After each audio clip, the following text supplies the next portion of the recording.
Assalamualaikum warahmatullahi wabarakatuh. Waalaikumsalam warahmatullahi Waalaikumsalam. wabarakatuh.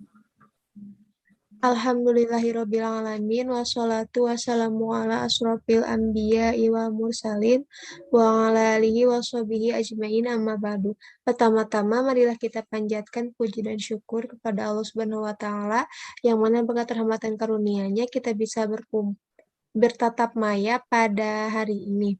Tak lupa sholawat beserta salam semoga tetap curah limpahkan kepada junjungan kita yakni Nabi Muhammad Shallallahu Alaihi Allah. Wasallam. Juga kepada sahabatnya, kepada keluarganya, dan kita selaku umatnya hingga akhir zaman. Amin. Yang terhormat Bapak dosen pengampu mata kuliah pendidikan anti korupsi yaitu Bapak Husni Mubarok STPMT, juga rekan-rekan seperjuangan yang saya banggakan.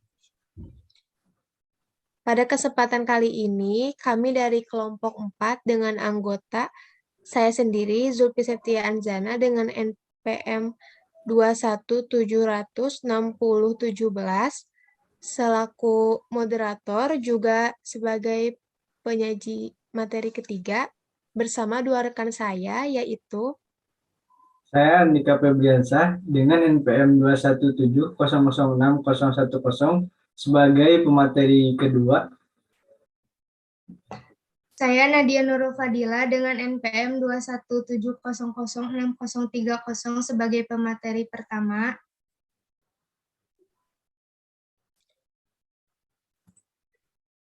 Next.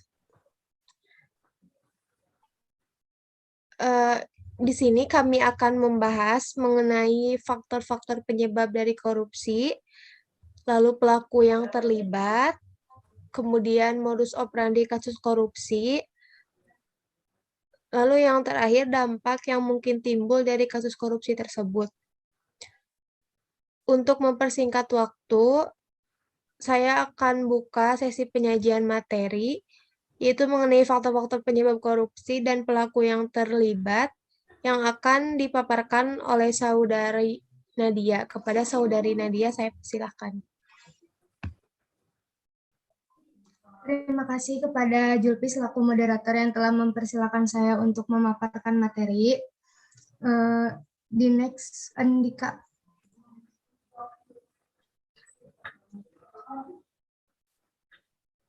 Faktor-faktor penyebab korupsi ini biasanya dibagi menjadi 3 bagian, yaitu secara umum, internal, dan eksternal. Yang pertama secara umum, faktor penyebab korupsi secara umum ini meliputi faktor politik, hukum, ekonomi, maupun organisasi. Yang kedua secara internal, yaitu faktor penyebab korupsi ini diantaranya sifat tamak, moral yang kurang kuat, dan gaya hidup yang konsumtif. Dari hasil penyelidikan, tersangka AG terbukti ingin menguntungkan diri sendiri dengan cara pemungutan liar. Tersangka telah mewajibkan seluruh SDN di wilayah UPTD Kecamatan Salawu untuk membeli barang-barang kebutuhan sekolah dengan jumlah keseluruhan 40 item. Dari 40 item itu, 38 item tidak sesuai dengan aturan atau petunjuk teknik juknis. Di next. Selanjutnya pelaku yang terlibat. Next. Nah, tindakan korupsi merupakan tindakan yang sangat merugikan negara. Korupsi ini mengakibatkan melambatnya pertumbuhan ekonomi negara, menurunnya investasi, meningkatkan kemiskinan. Dari kasus dugaan tindak pidana korupsi dana BOS yang sempat mencuat dengan angka kerugian miliaran rupiah. Nah, ini melibatkan sejumlah buruh PNS.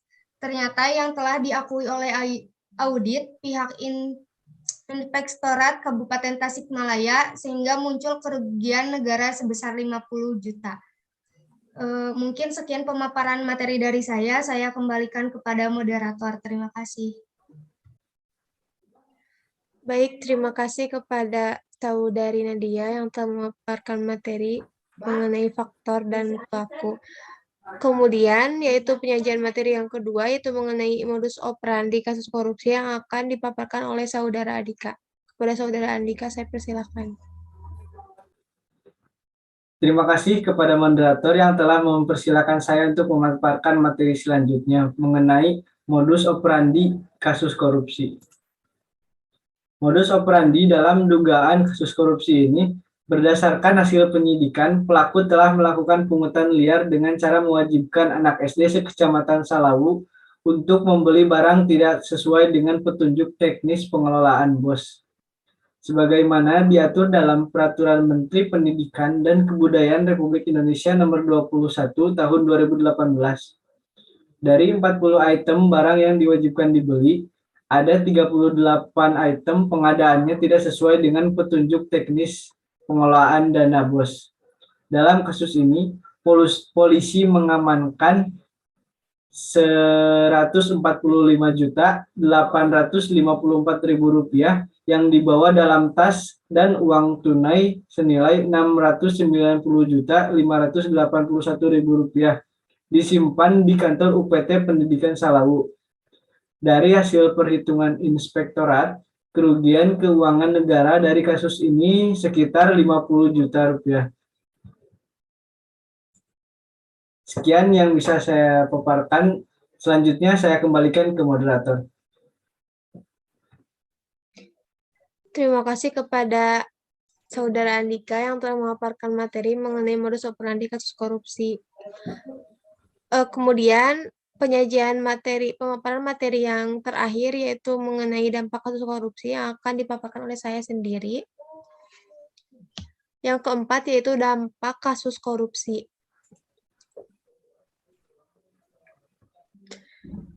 Dampaknya yaitu tersangka dijerat dengan pasal 2 atau pasal 3 Undang-Undang RI nomor 31 tahun 1999 tentang pemberantasan tindak pidana korupsi, sebagaimana telah dirubah dengan Undang-Undang RI nomor 20 tahun 2001 tentang perubahan atas Undang-Undang RI nomor 31 tahun 1999 tentang pemberantasan tindak pidana korupsi.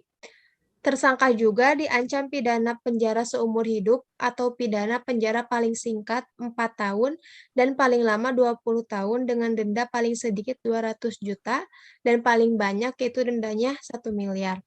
Selain itu juga kasus ini menyebabkan kerugian sampai bermiliaran rupiah, juga menyebabkan kerugian negara sebesar 50.429.075 rupiah. Selain itu juga dampak yang mungkin timbul dari kasus ini yaitu kerugian bagi penerima bantuan, yaitu hilangnya rasa kepercayaan masyarakat terhadap pihak sekolah. Image sekolah tersebut akan tercoreng atau terpandang buruk akibat adanya kasus ini. Sekian yang dapat kelompok kami sampaikan. Mohon maaf bila ada kesalahan. Terima kasih atas perhatiannya. Wassalamualaikum warahmatullahi wabarakatuh. Waalaikumsalam warahmatullahi wabarakatuh.